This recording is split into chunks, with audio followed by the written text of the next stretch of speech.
Wolltest du schon immer wissen, welche Pommes die besten sind und wie du sie einfach klasse nachmachen kannst? Ich habe für dich 3 verschiedene Sorten getestet und hier siehst du die Ergebnisse. Wenn du Pommes aus der Tiefkühltruhe machen möchtest, dann schau unbedingt, dass du welche bekommst für den Backofen. Und ich habe jetzt hier die Wellenschnitt-Pommes, das sind diese in diesem Fall vom Kaufland, die Klassik. Ich habe schon viele verschiedene Sorten probiert und die Wellenschnitt sind noch mit die besten von den vorgebackenen Pommes. Ganz wichtig ist jetzt beim Befüllen vom Korb, dass du den nicht zu voll machst, damit Luft von allen Seiten gut an die Pommes kann. Weil das ist das Grundprinzip, das ist ganz wichtig hier im Airfryer. Unbedingt nicht den Korb zu voll. Jetzt starten wir hier mal die Temperatur. Ich habe in diesem Fall die Cursore genommen, 180 Grad. Und ich stelle mal 15 Minuten ein. Nach 10 Minuten öffne ich den Korb und schaue mal nach. Wir sehen, dass sie leicht Farbe angenommen haben. Sie werden jetzt mal kurz geschüttelt und dann kommen sie wieder rein. Also vorher nicht öffnen. So, die 15 Minuten sind rum. Schauen. Mal kurz wenden und du siehst, das langt noch nicht. Ich stelle jetzt nochmal entsprechend nach. Ich bin wieder 180 Grad und 5 Minuten habe ich nochmal das Ganze nachgestellt.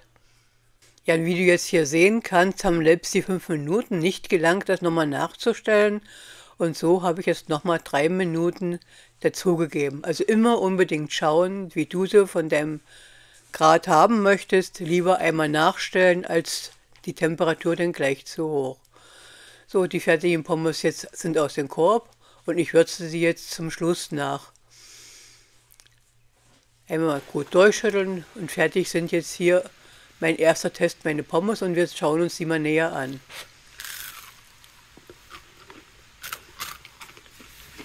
Und die Pommes sind für mein Befinden so voll und ganz in Ordnung.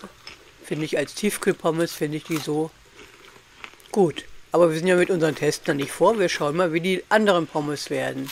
Noch kurzer Knuspertest und ich bin ganz ruhig.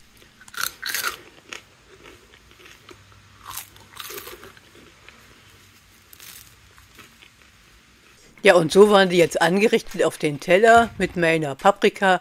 Dieses Video, das war der Paprika vom Hensler nachgemacht, verlinke ich in der Beschreibung. So, die zweiten Pommes, die wir jetzt probieren, das sind selbstgemachte Pommes. Und ich habe mir hier so einen Pommes-Schneider gekauft.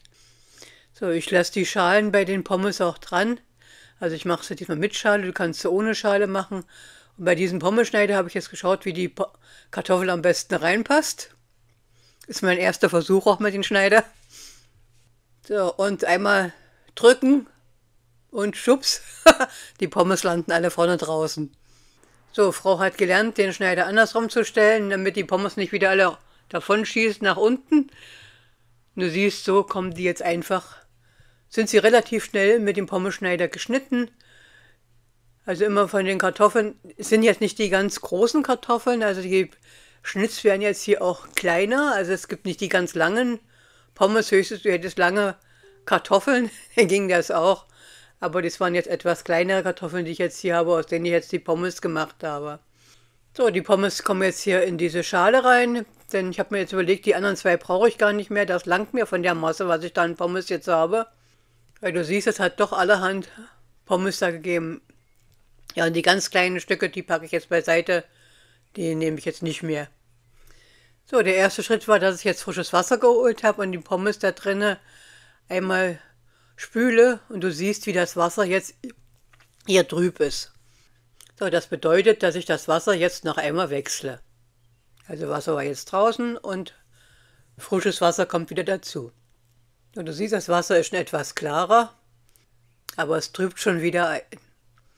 Also muss die Pommes, das Wasser nochmal gewechselt werden. Diesen Vorgang mache ich jetzt noch 2-mal, so bis das Wasser dann nachher klar ist. Ja, und in der Zwischenzeit habe ich meinen Wasserkocher angemacht und habe jetzt heißes Wasser zubereitet. Und dieses heiße Wasser, das kommt jetzt hier über die Kartoffeln, also richtig kochend heißes Wasser. Und so lasse ich die Kartoffeln jetzt eine ganze Weile, also circa 20 Minuten in dem heißen Wasser stehen. Ja, und hier nochmal kurz dieser Schneider, den ich da hatte. Du siehst also, das ist wunderbar einfach und ruckzuck einmal durchgespült ist der auch wieder sauber. Die Pommes werden halt etwas leicht rund und nicht ganz gerad. So, das heiße Wasser kann jetzt abgekippt werden und wir können den nächsten Schritt übergehen. Ja, der nächste Schritt heißt, dass die Pommes richtig gut getrocknet werden müssen. Desto trockener die sind, desto besser wird das. Und jetzt habe ich hier mal ein Handtuch hingetan und ein Sieb, wo ich die Kartoffeln vorher schon mal etwas entsprechend besser abtropfen lassen kann und so die mit weniger Feuchtigkeit schon auf das Handtuch kommen. Ja, jetzt reibe ich die etwas, damit die dann gut trocken werden. Aber nur auf ein Handtuch legen hat mir nicht gelangt zum Trockenwerden. Jetzt habe ich mir noch so ein Zewa geholt und tupfe die damit noch trocken. Du siehst also, auf dem Handtuch bleibt doch immer noch eine Restfeuchtigkeit. Deswegen kommen sie jetzt komplett alle auf das Zewa. Nur hätte ich die jetzt gleich zum Anfang alle auf das Zewa, da hätte ich wahrscheinlich 4, 5 Zewa-Tücher gebraucht, weil dann doch zu viel Feuchtigkeit drin ist. Deswegen habe ich erstmal ein Handtuch genommen und habe damit die größte Feuchtigkeit abgefangen. So, hier siehst du nochmal die Pommes von der Form, also wie ich vorhin schon mal gesagt habe, die sind so leicht gewellt. Also es gibt dann keine geraden Pommes. So, jetzt sind die Pommes trocken genug. Also merke ich, wenn ich jetzt drüber reibe, die fassen sich richtig schön trocken an. Und jetzt kommen die zurück in meine Schale. Ja, also nochmal Kontrolle, also passt. Jetzt habe ich hier so ein kleines Löffelchen. So, und darauf kommt jetzt etwas Rapsöl. Das langt voll und ganz von der Masse. Und das kommt jetzt über die Kartoffeln. Und die Kartoffeln werden jetzt richtig gut durchgerührt. Ja, vermengt, sage ich wieder, damit das Öl überall gut an die Pommes kommt. Also das macht das richtig schön, richtig gleichmäßig, richtig gut durchrühren. Das ist ganz wichtig, dass alle Kartoffeln von dem Öl etwas abbekommen. Ja, und von den Gewürzen habe ich hier etwas Paprika edelsüß und damit gewürze ich die Pommes jetzt auch schon etwas vor. Salz mache ich noch nicht dran, also das reine Pommesgewürz, sondern lediglich nur etwas von diesem Rosenpaprika. Also du hast jetzt gesehen, dass ich das immer in einzelnen Arbeitsschritt immer wieder frisch gewürzt habe, sodass auch wirklich überall das Gewürz dran kommt. Alles ist gut durchgearbeitet und wir können zum nächsten Schritt dann übergehen.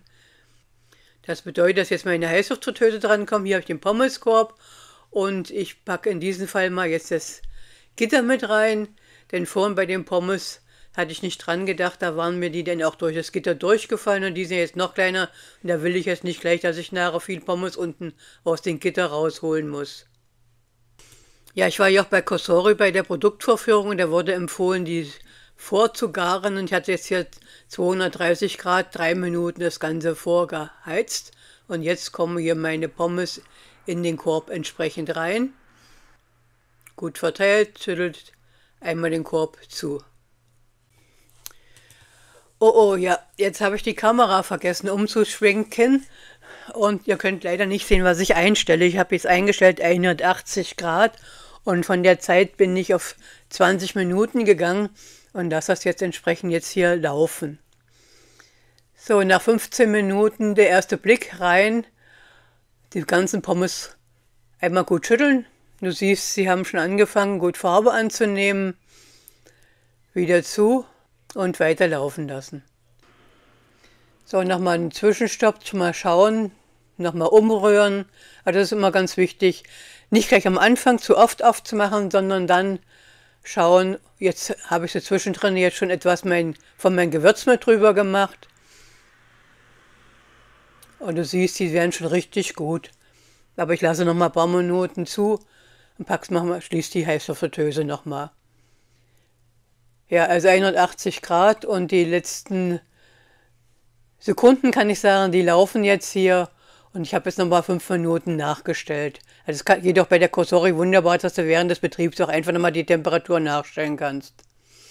So, jetzt sind sie fertig und ich denke, so passt, so sieht das richtig super aus und lecker. Kurz zu schütteln. Und auch jetzt hier der Test, wie die Pommes geworden sind. Also von der Optik siehst du, sie sehen gut aus. Auch innen drinne von dem Kartoffel, von dem Geschmack waren sie gut geworden. Es sind recht dünne Pommes mit dem Schneider. Wenn du die größer haben möchtest, dicker haben möchtest, dann schneid die Pommes mit der Hand. Aber dann verändern sich auch entsprechend die Temperatur, Länge, also die Zeit, wie lange du die in der Heißluftfritteuse drinnen lassen musst.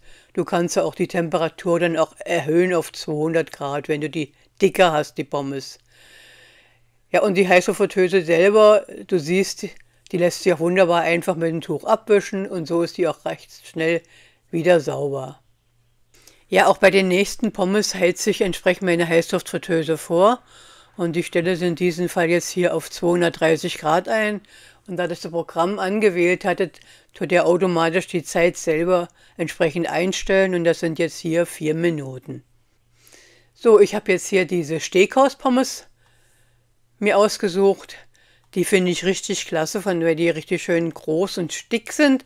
Aber jetzt schauen wir mal, wie die jetzt hier bei unserem Vorgang jetzt hier werden. So, die Heißluftfritteuse ist fertig mit Vorheizen. Auch hier packe ich mein Gitter wieder unten drunter, wo die jetzt sparen können eigentlich.